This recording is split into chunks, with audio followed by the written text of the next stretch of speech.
Do you know what your partner's up to when you're away and they're all alone?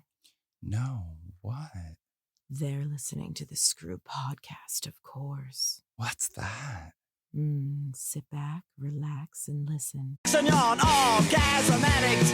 You're an orgasm addict. Sneaking in the back door with dirty magazines. So your mother wants to know what all the stains on the jeans. And you're an orgasm addict. Ooh, welcome to a spooky episode of The Screw. Ooh, that was a weird one. I liked it. I'm just, you know. Welcome. Listen to them, children of the cum. What sweet music they make.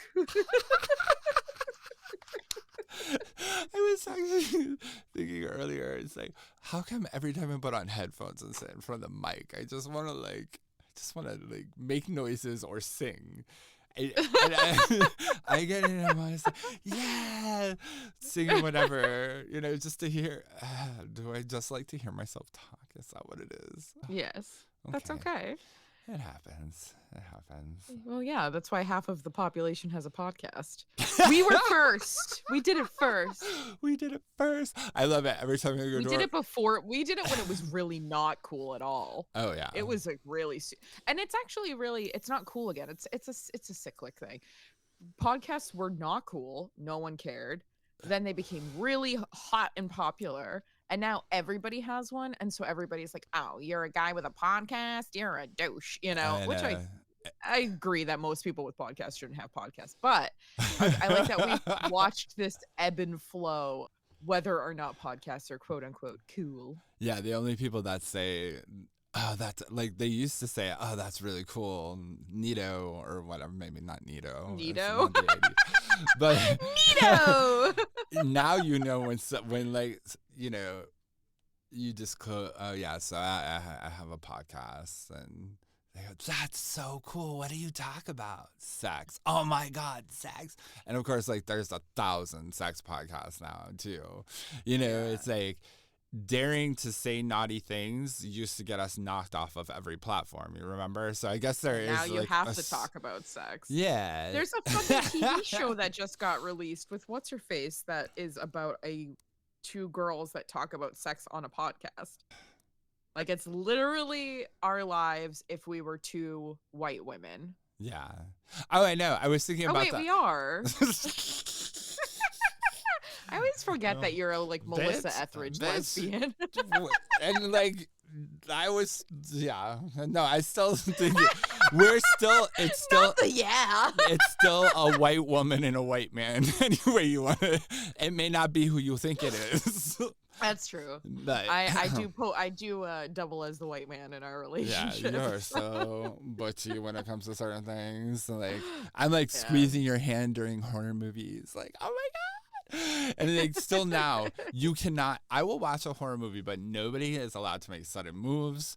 Nobody my partner loves when an intense scene is coming on, and I'm all like my butthole is all rejuvenatedly tight, and I'm holding my cheeks together, making coal.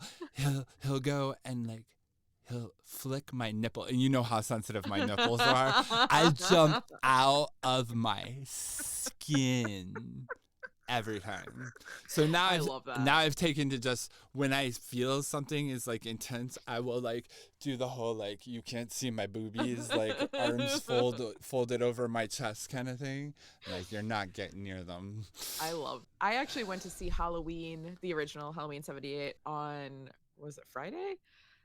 By myself on a rooftop in Manhattan, and it was so cool. It was such a cool experience. I brought my little Halloween blankie, and I ate my popcorn and my candy, and it was just so nice. I really enjoyed it. I just looked up around me and I'm like, wow, I can see the fucking Empire State Building while I'm watching Halloween.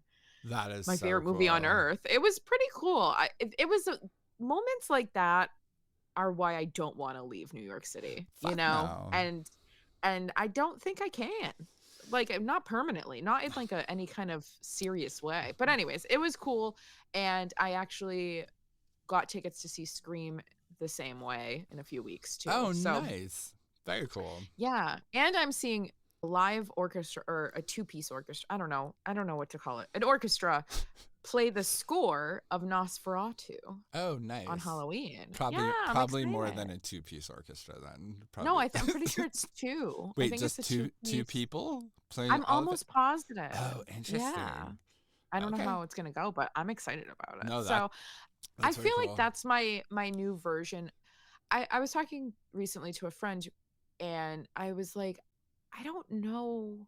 I feel like not my tastes have changed, but like I used to have this undying need to like dress up and go to parties for Halloween and da da da. And like that's fun once in a while, but I really find this new version of enjoying media in a different way as like Yeah. my new adult version of celebrating Halloween. I'm like, I just want to That's see horror cool. movies that That's I really cool. like in a setting where everybody else there is also there for the same dorky reason, I don't know. Yeah, It's fun. totally. So like I haven't been able to get into the whole Halloween films, although I did favorite the scary one you were talking about with the hand or whatever. What was it called? Like they hold they get possessed by something. And Idle Hands? No. The new one you said that you watched that was really scary. Oh. Talk to me or talk through me? Yeah, No, yeah, something yeah, like yeah, that. Whatever the yeah, fuck yeah. it was. Yeah, yes. And Talk to me. talk to me. And so I watched the preview. It still like is really creepy to me, but I favorited it, so it might happen before Halloween. I'm not gonna lie, I don't know if you can handle that one. I might not be able to. So instead, we decided to watch Start because we've never seen what so. Why can I not talk? Mayfair, is it Mayfair Witches? They're both Anne Rice things, and the Vampire Interview with the Vampire series. They're like Yes. AMC whatever shows, and like Yeah. we had tried to watch Interview with a Vampire a while ago, and I don't know. The movie. No, the show, the television Oh, the show. Okay. and yeah, I love the movie. I've seen the movie a bunch of times, but for whatever reason, I don't remember exactly. We had a couple of critiques about some of what they were trying to do with it, and I forgot what ridiculous.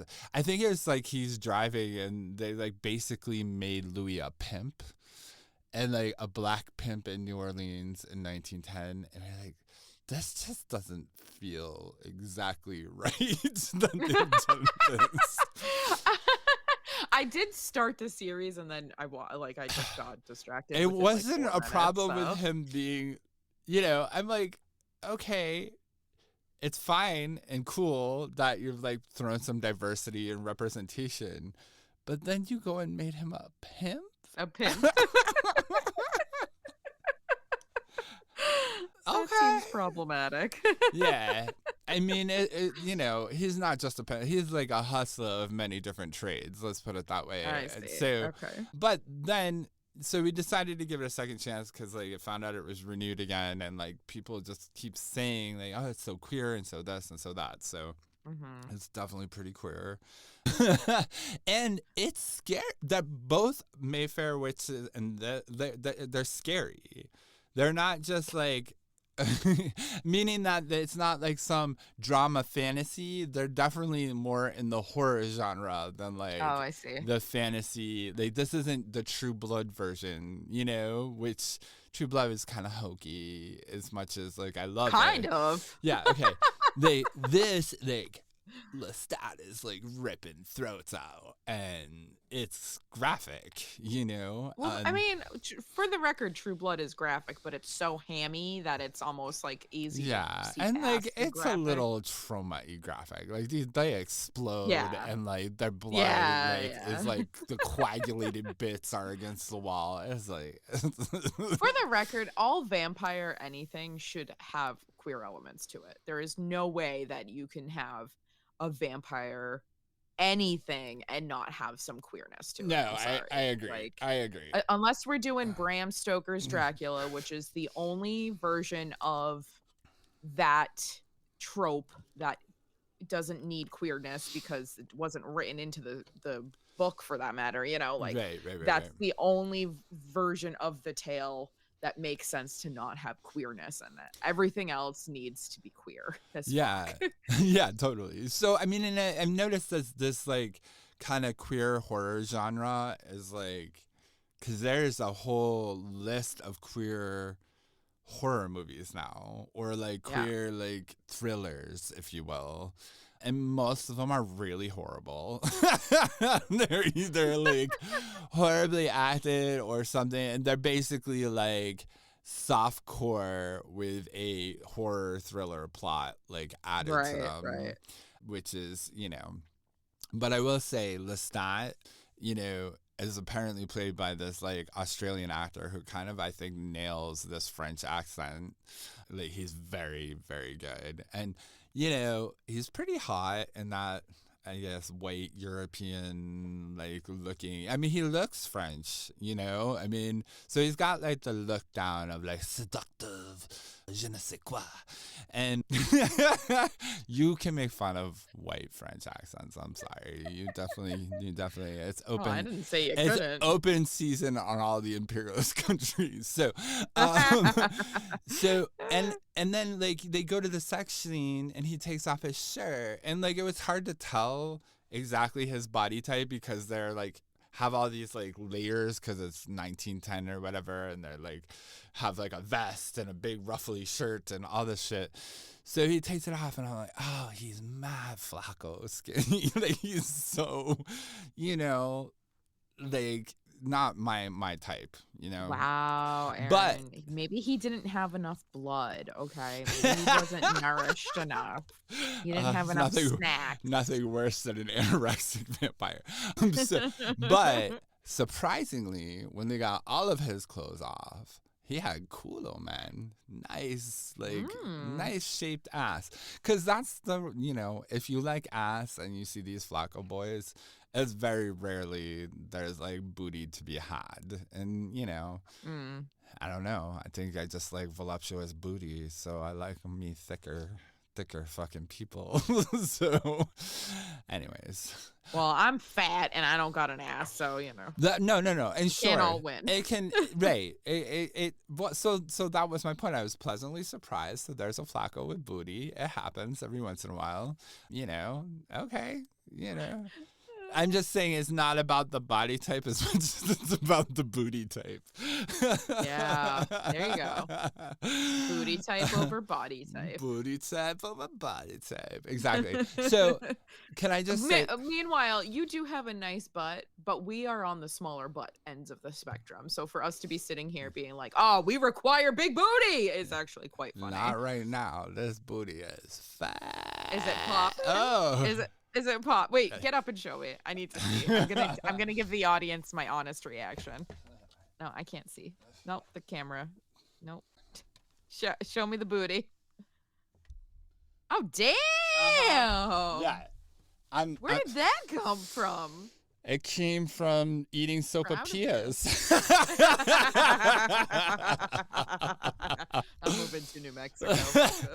I mean, there's a certain certain amount of carbohydrate in carnita like intake that like it works. It works. Baby, I eat all the carbs and there ain't no booty on this caboose. Yeah, I mean, sometimes that's just the way it is. So speaking of which, so I'm you know, being on a college campus again in my middle ages. is really interesting because I'm not sure if I ever recognized it, and I don't know if it's like more of a modern thing or if it's always been the case. I've never really gone to school at the designated age, but holy shit, did these college guys just figure out they had a dick? Because they're all wearing, and I'll explain, they're all wearing these fucking little putito shorts that are so small, the material is so thin, all you can, and they're not wearing anything under them, so it's like full dick print all day long. And you know, we had our first cool day today, meaning it's 74, and chilly. They all switched over to jogging pants of similar material and same dick print status all day long. And this to me is like, I feel all this showing off your junk as like, it's, I don't know. Like, is it a So new thing? Has it kind always of been there? the gray sweatpant phenomenon has always existed, but I don't Sure. think anybody really brought attention to it till like the last maybe 5 or so years, where it's officially a season. So So it's like trending. so those little shorts are super popular now. So like guys go and work out in the little shorts and whatever. Like there's this one guy that walks down the street in my neighborhood, and I see him. I don't know why I always run into him, but he wears the shortest shorts. He's probably like 6'5". He is solid muscle head to toe, and his shorts are so tiny. And it's just that's like the popular look now. But the gray sweatpants thing has been encouraged by social media, essentially. People Okay. just being like, it's gray sweat.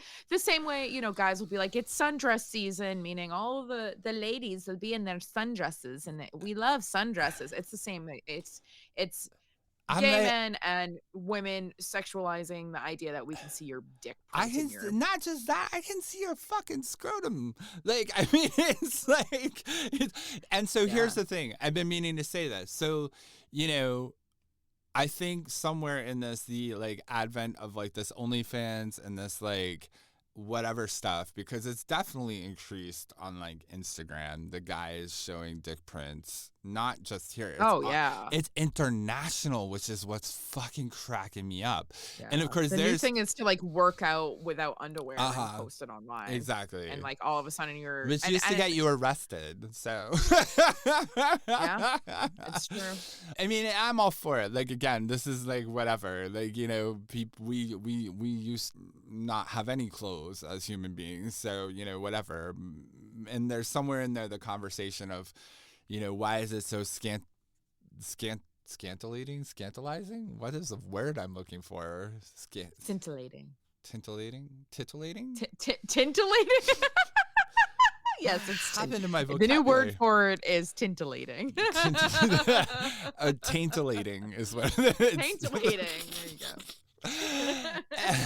I'm all for it. You know, it's just, you know, and I think that kind of, you know, body conservatism we've had for many, many like years, especially in this country, you know, has been a thing. You know, you would go and travel to certain places and you see people wearing tighter clothes and showing off their bodies a little bit more. And, you know, you come to the US and it's still like leave enough room for the Holy Ghost kind of energy. And I don't, you know, I hope, you know, these things make us like better at having conversations about these things. I mean, it still seems to me that I don't understand. Do like, how are like the more Kinsey scale 0s and 1 males, like who are they presenting for? Because like it's a toss. Like I'm sure some women like both, but like I've never known like all this thirst from like women to see like your dick print all day long. And like, So I think it's an, in our safe space, aka online. I think that a lot of if you look at like the comments on these influencers pages that are showing the dick prints or whatever, it's all thirsty women. It's like for every like 100 thirsty women, there's like one thirsty man in the comments. And I think that people are assuming that translates to real life. And maybe in some spaces it does, but for the most part, women, and I'm speaking for myself here, women are mostly just kind of afraid of men in public. Yeah. Not in like a every man is gonna come and get, but like we have to be there's an on guard. aggressiveness. There's an aggressiveness to like dick first energy. We have to we have to be like on guard, right? So when we're in public spaces, again, certain place, like maybe if I'm at a festival, or not me, but like maybe if people are at a place where you're encouraged to dress up or dress down, if you will, that would be more, I think, welcomed. But I think just walking around a campus and seeing a dick print, I can't imagine it being too much of a a popular thing, if anything. I think, again, we're often kind of just walking around, hyper aware. So I Yeah. don't know if we have time to like give a shit that your Well, dick is swanging, that's kind of it too. Like, look, I'm all for vulgarity, right? But there's something about Yeah. like seeing it online and choosing to like indulge and comment on Right. it versus Right. like passing your face every 30 seconds. Like, I'm not actually complaining. I'm just saying I'm trying to like contextualize it because like Right, like the way somebody might comment on your photo or your video, that you're not going to get that in real life, yeah. typically from a woman. Once in a while, you have that unicorn that's going to be like, "Damn boy, look at that dick! Wow, I like Yeah. the way it swings," or whatever the fuck. But it's not going to be as common of an occurrence as if you were just posting Well, online. So and I it is a doubt good question to pose. Is like, who are you doing this for? right, because like I'm like, okay, is it for like the kind of naughty, quiet satisfaction? Like I know when I like wear a cock ring to the gym, for instance, Yeah. that It's like probably exhibitionism, honestly. It's probably not for anybody in particular except for themselves, and the idea mm, that, oh, I just got some eyes, or maybe women are looking at. well, and I that's don't the know. thing. This would be an interesting, I would say, newish trend for the simple fact that I have thought over the years, for the most part, men, regardless of like size, have been more so self-conscious about their dicks than not self-conscious about their dicks, in the Mm. sense that like they don't want to show it to everybody, they don't want it on display, because just like boobies, this like whole size thing is like a thing, and women Right, get but exhibitionists care. don't care about No, that's size. true. It's the same way flashers sometimes have the ugliest dicks you've ever seen. So It's because so it's not for that, no, that's true. So I wonder if like there's like this exhibitionism online is like having like a social influence on like a trick. I think so. 'Cause like I do think so. there's then exhibitionism is on the rise then. Like meaning like it's not like I get inherent exhibitionists who have always Sure. like and then like the extreme versions like flashers and whatever, they've always existed, but like now it seems like everybody's viewed a little, and I know part of it is like trends in fashion have an influence too, like hey, Sure. we're gonna make these things with this like really light skimpy material that like normally we weren't dressing guys in. Now we're like marketing. You see all these bulge enhancing. Like there really is and it's like chicken or egg, And again, I like roll it back to like the OnlyFans kind of reality. Like certainly a lot of these men that are doing the dick prints online, you connect, you look through their things, they have an OnlyFans. Like dick print is eventually translating to dick in the flesh, so and I wonder if like what the relationship with that and the fashion and like creating clothing Right. and stuff that helps these guys promote themselves online or in public. It's like I want a haircut just like that famous actor. I want a dick print. I do think so. I follow a couple influencers that kind of point out that straight men don't actually like women, and I think that it's true. I mean, I feel like 80% of the cis straight male population does not actually like women. Women are serving a purpose. They're beards, essentially. They're using them as a whole. Like that's pretty much their purpose. They're using them as a Sure. way to hide that they are actually not into women at all. And I do think that the same way, kind of, it's not the same, but in a similar way that women dress for women, men, I think, dress for men. I do think so. It doesn't even have to be gay men. I You think mean that to men are do you think there's a peacocking. They're showing off. competition-ish? It's the same way you show off your muscles. They're showing off their dick when they're proud of it, or maybe even when they're not proud of it. It doesn't, exhibitionism size doesn't matter. But when you're peacocking and you have a nice swanging dick, maybe that's what that psychology is. It's because men are actually not into women, and they are pretending to be So what they're truly doing is actually just showing off for men and getting eyes and getting that, that satisfaction without actually crossing over into the territory of touching dick. So right? that whole like MGTOW like philosophy or whatever it is, like men who like definitely have no respect for women that are only there for the solidarity. It's human. Yeah, I mean, this is like 80%. I'm not kidding. I don't. No. I don't know a lot of straight cis honestly, men that I- like women. Like they're annoyed by them. Take my wife. Oh, this nag, this piece of shit. Well, I so gotta get home to the ball and chain. Like, do you like women? Right. No, you So- don't. Right. And because I always need to contextualize, that is the way men are socialized. And especially hetero identifying men, if you're, and now because of like all the heteronormativity in queer like culture, you see that play out with like the LGBTQ population as well. Like, these roles have social behavior like pressures with them, Right. I do the daddy jobs, or I mean, like I told you about like the two lesbians I met many years ago. She does the daddy jobs and I do the mommy jobs or whatever. And So I was gendered. like, what yeah. the fuck does that even mean? Oh, I don't want to break a nail and she's good with a hammer. I'm like, okay, well, I can promise you my dad was never fucking good with a hammer. Same. Same. My dad and my stepdad were never doing the daddy jobs. Yeah. They were doing the mommy jobs. Right. While my mom did the daddy jobs. So it's like, what is this gendered language that doesn't need to exist? So ridiculous. But yeah, I think that, socially and beyond, you lose a lot, or you could potentially lose a lot by coming out and by even just exploring your sexuality in general, right?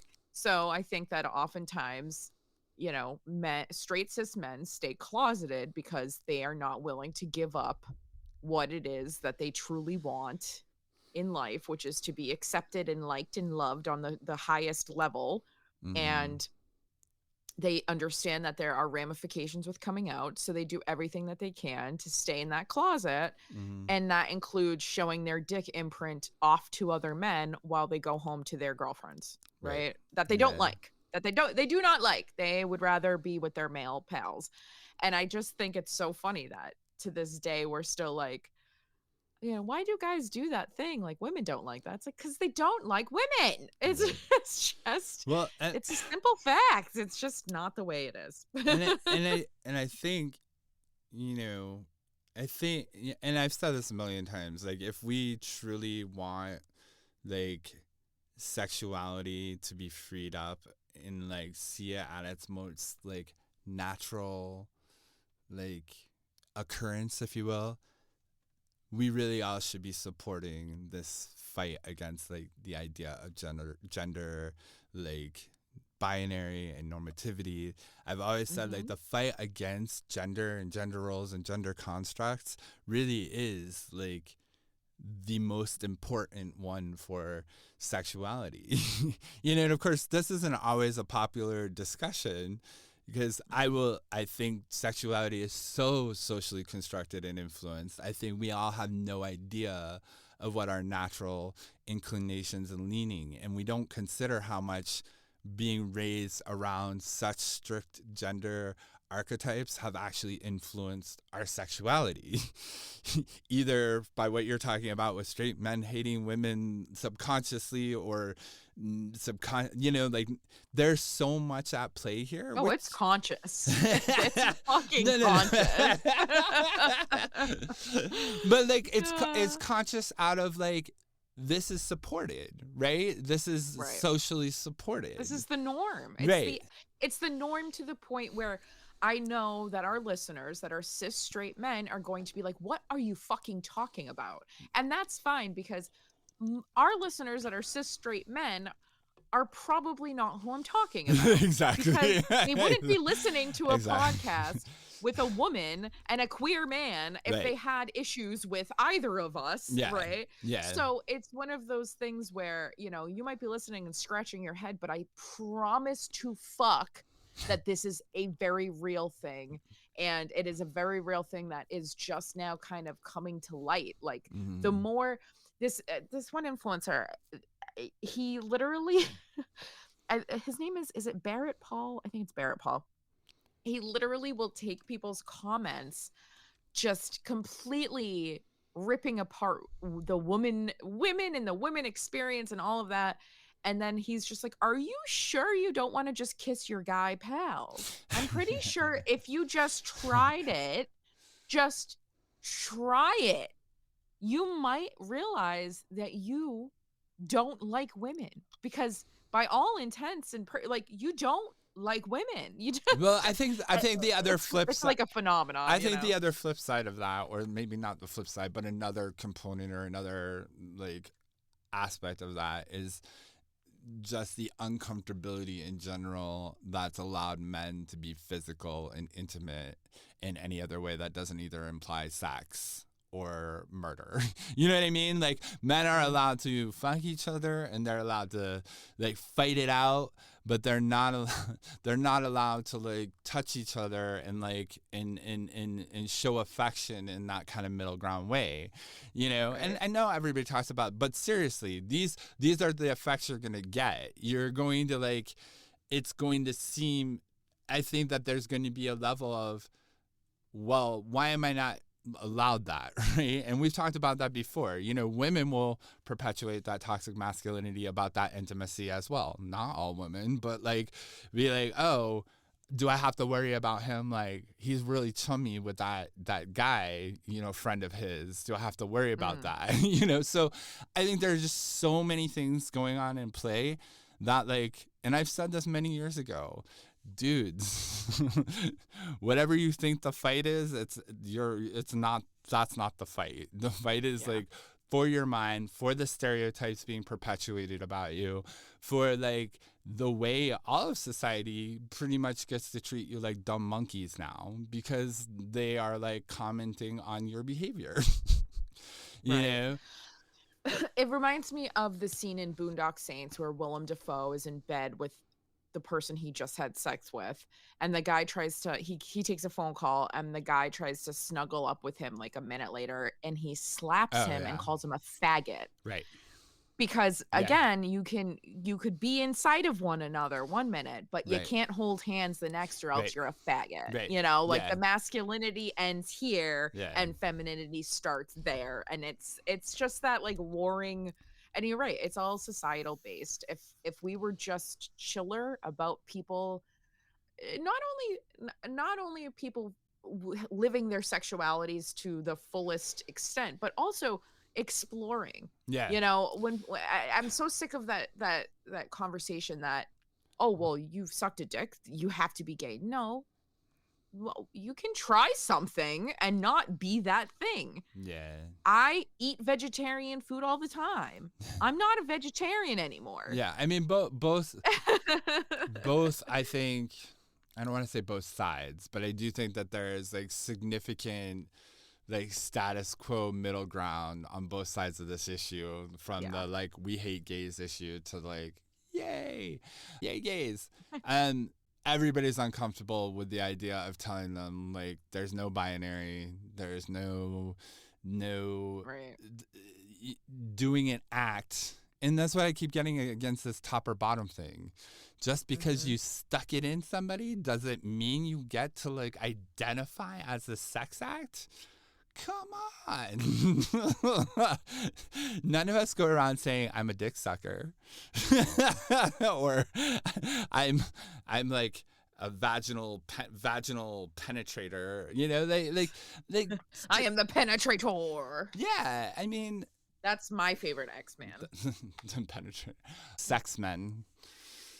Yes. My favorite sexman is the penetrator. The penetrator. Yeah. The penetrator. Yeah. I'll just, I mean, like, look, I just think these are conversations, you know, given like where we started on like the, like obviously like whatever, there's like an evolution happening in like male behavior for maybe good and for bad on, you know, both sides, as these things always are. So maybe it's time to start having those conversations. Like, it doesn't mean, and I always hated that, like, intensity about, like, the queer males. It would be like, you know, it was like two opposite things. The queer males were saying, hey, if you sucked a dick, you're a faggot and you're going to come out at some point. And then the lesbians were like, yeah, you ate pussy, but I don't believe you're a lesbian. You're still too young. It's true. You know what? It's true. There is, and I've made the joke plenty of times where I'm like, oh, you get drunk and kiss your girlfriends. You are, or you're bi, or you're pan, or you're lesbian.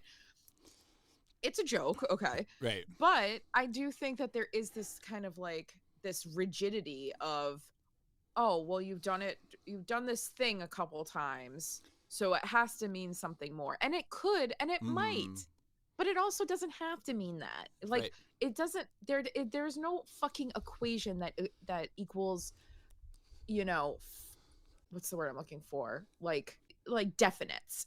There's no, I think people need to, it could just feel like saying, fucking good. It could just feel good. It would be like, exactly. It would be like saying, oh, you came out of the closet, you figured out your sexuality and you came out of the closet at 40, but you've been with men before. So you can't possibly be a lesbian.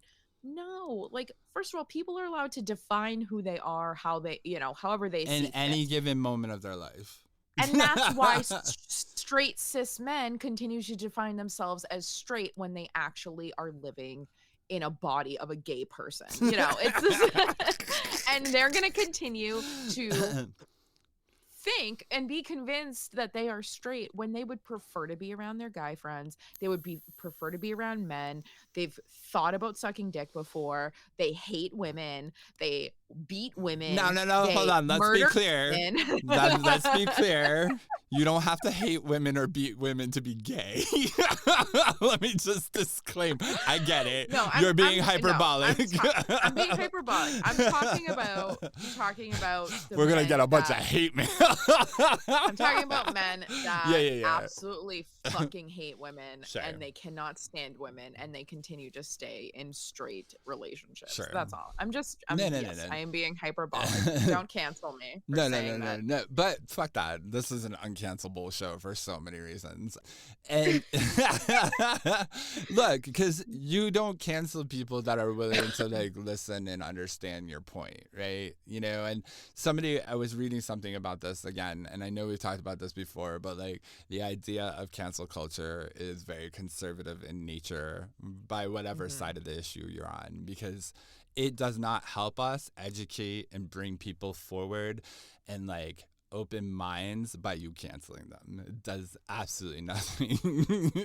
Well, and nobody can be canceled. Let's be fucking honest. Apparently not. Anyhow, yeah, so apparently not. But, you know, I guess that's all I'm saying. Like, you know, we have all these like rigidities, you know, I know there are straight identifying men who have gotten like massages from like someone of the same gender, and straight women who have got. Did the massage feel good? It did. Do you think you're queer now? Like, because somebody of the same sex brought you something either pleasurable or relaxing. I just think it's these absolutes that we speak in that need to just shut the fuck up. It's not real. If we sit here and, you know, if we are trying to paint people as a sum of all of their experiences, then nobody's fucking straight. Okay, I don't know fucking anybody that hasn't dibble-dabbled, hasn't. I was 8 and I kissed my guy friend, or I kissed my girlfriend, or whatever. You know, I don't know fucking anybody that can speak in absolutes. Yeah. And okay, sure, there's gold star, quote unquote, whatever. Fuck off. First of all, I don't know why you're wearing that shit like a badge of honor. It's not a fucking badge of honor just because you haven't touched the opposite sex or whatever the fuck. Like, yeah. I don't understand why that's gold star gays. They're the ones who like were like not only have never touched it, they haven't seen it, and they were delivered through a C-section. Right, like, fuck out of here. That's the most ridiculous anti-women sounding thing you can say. I don't understand why that would be a badge of honor. But either way, if you are of the 0.00002% of people out there that fucking exist on that whole like absolute spectrum, fine, whatever, fuck off. But I don't personally know anybody. I don't know anybody. Yeah, everybody's a little bit one. I haven't masturbated to lesbian porn, and I'm a straight woman. I have, I don't know anybody that could say that they haven't indulged in something same-sex related or opposite sex related at some point in their lives. Absolutely. Even if it's just consumption of porn, period. No, and you make a good point. Anybody. The most woke, at least sexuality conversationalist straight identifying men I've ever met have said, look, seeing a hard dick inside her is hot. And where does the idea of the hard dick end? Am I imagining it's my dick? Like actually having that conversation where they've thought about that. Like, what about it? Like, y'all love the money shot. What do you like about the money shot? Like some sort of degradation of a man coming on her? Or do you actually like the way it looks to see a dick shoot come? Like, is that hot in general because some male pleasure goal has been achieved? There's all sorts of ways to look at it.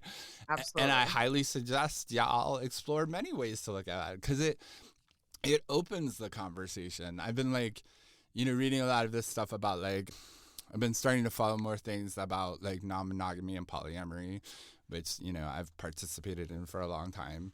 And, the latest thing is this kind of idea that monogamy is a very colonized thinking is involved in it. So I follow this page, Decolonizing Monogamy.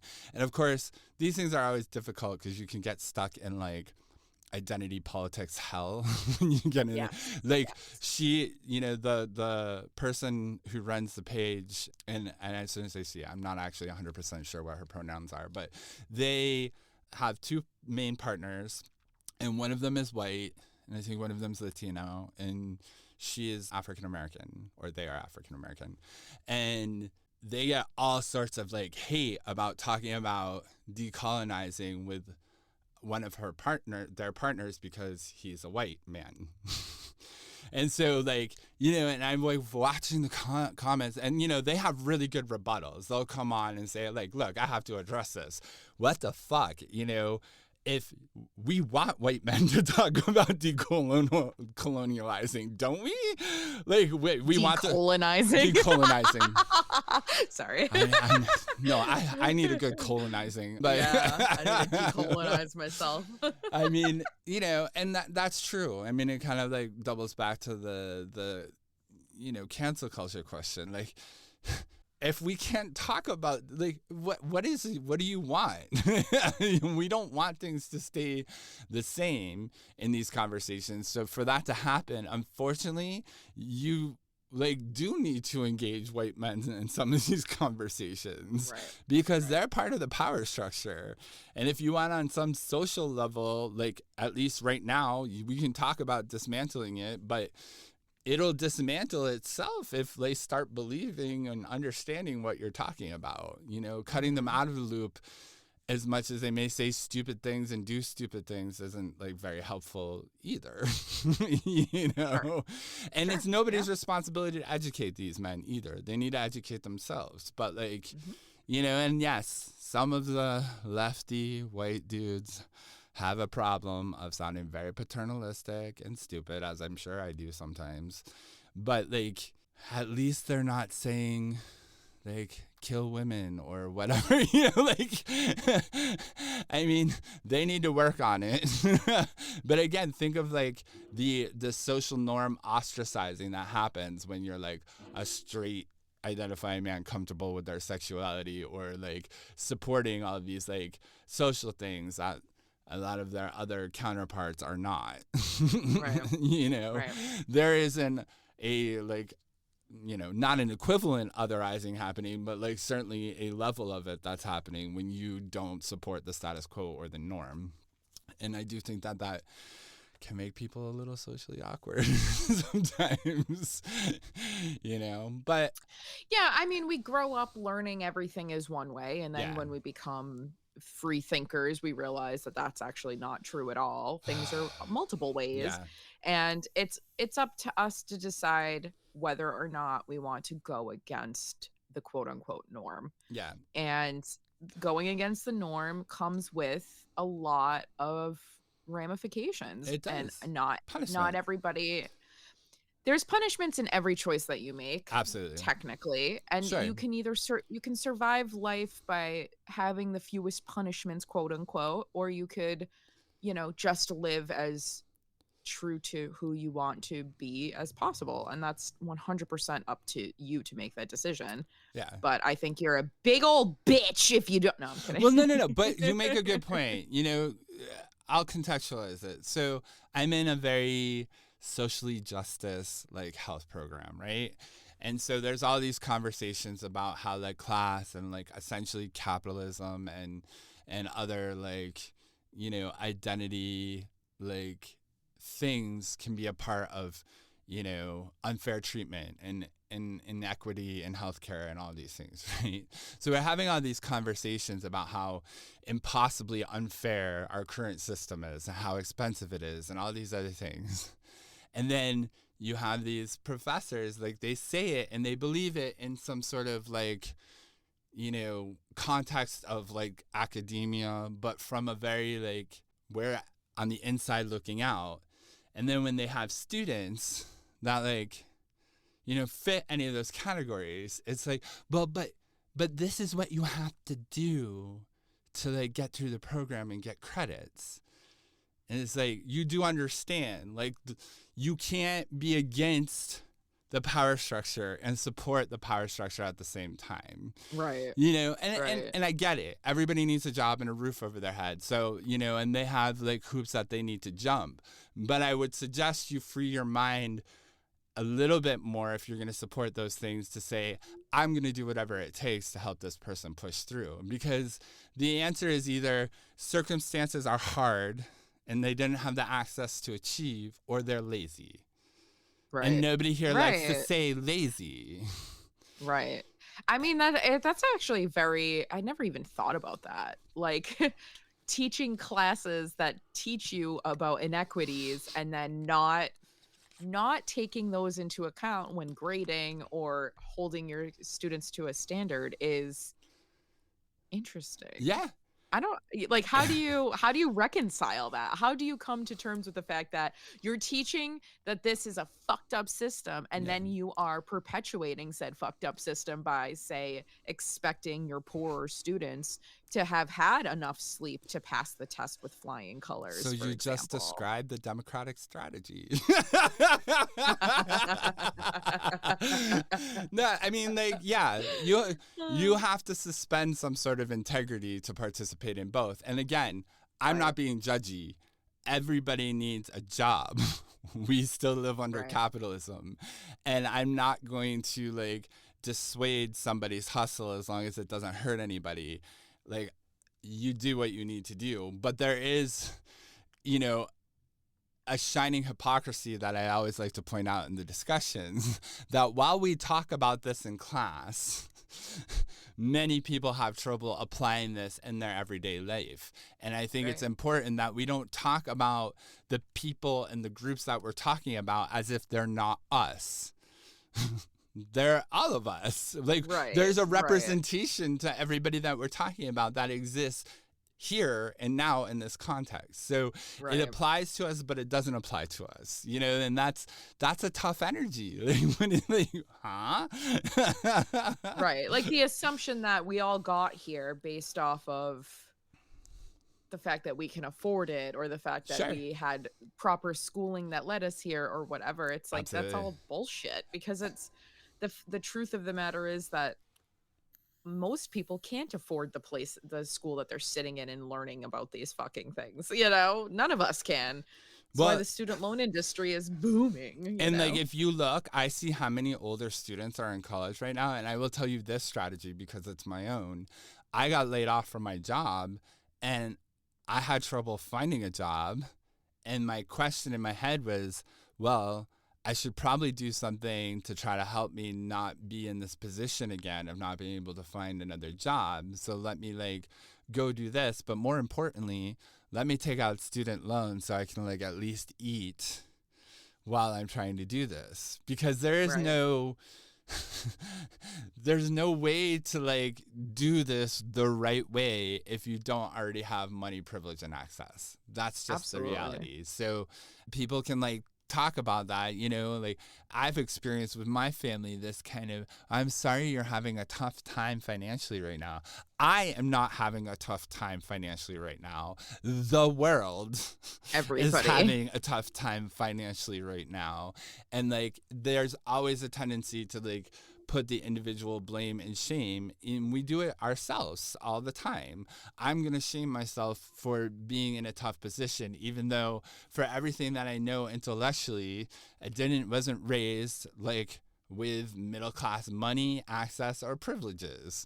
So I can't really expect myself to have those things in any sense without some like hard, difficult fight to get to them, you know? And I don't even think the meritocracy in general is real. So it's kind of like, well, I only have access to it because of X, Y, and Z even.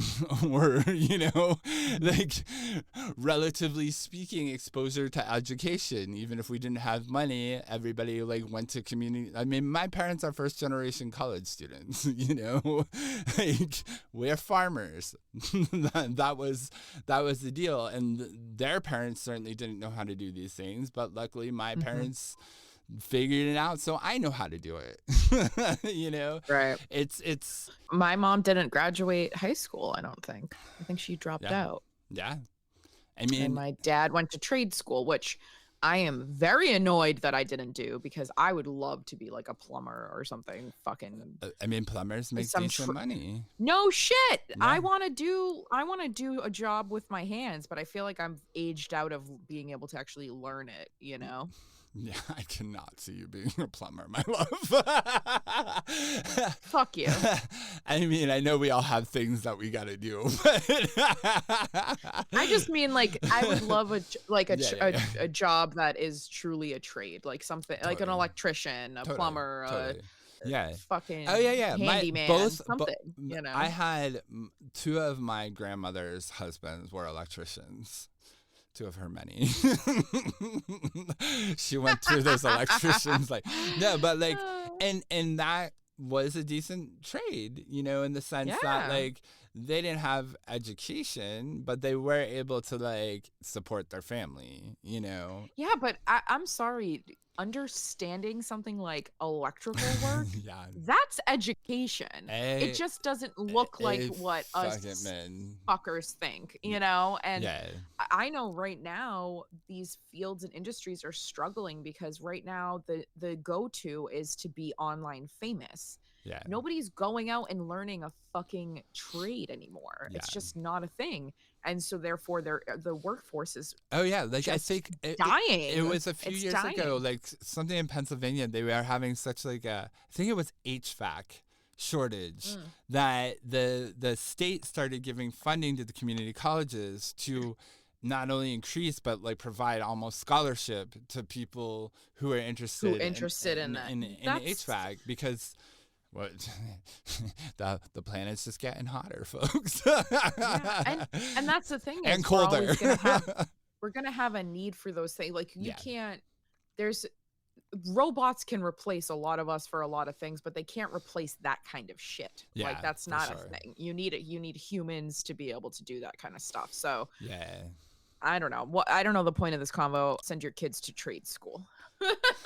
Well, I'll just say, like, connecting the two things, we live in a rapidly changing times, and adapting and adjusting for survival on whatever level, whether it's surviving socially. Learn a fucking skill. Yeah. Learn a skill. You have to like consider a strategy, you know, and that strategy is going to look different for everybody for whatever they're able to piece together, you know.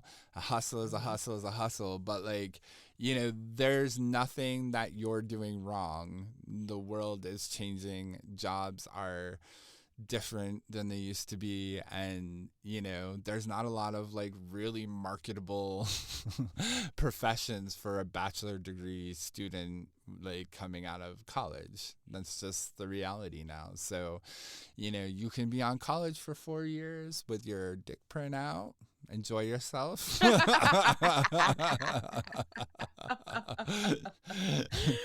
But I highly recommend, you know, a strategy that either doubles down on that dick print for income or brings that dick print to grad school or trade school. I need to start walking around with my titters out more because I feel like I should just wear shirts that say my OnlyFans handle with like my tits out. I mean, I guess that's the funny thing. I feel like I'm seeing less cleavage and more dick prints. And like, I love boobies, so I'm looking at both, you know. You're such a boy.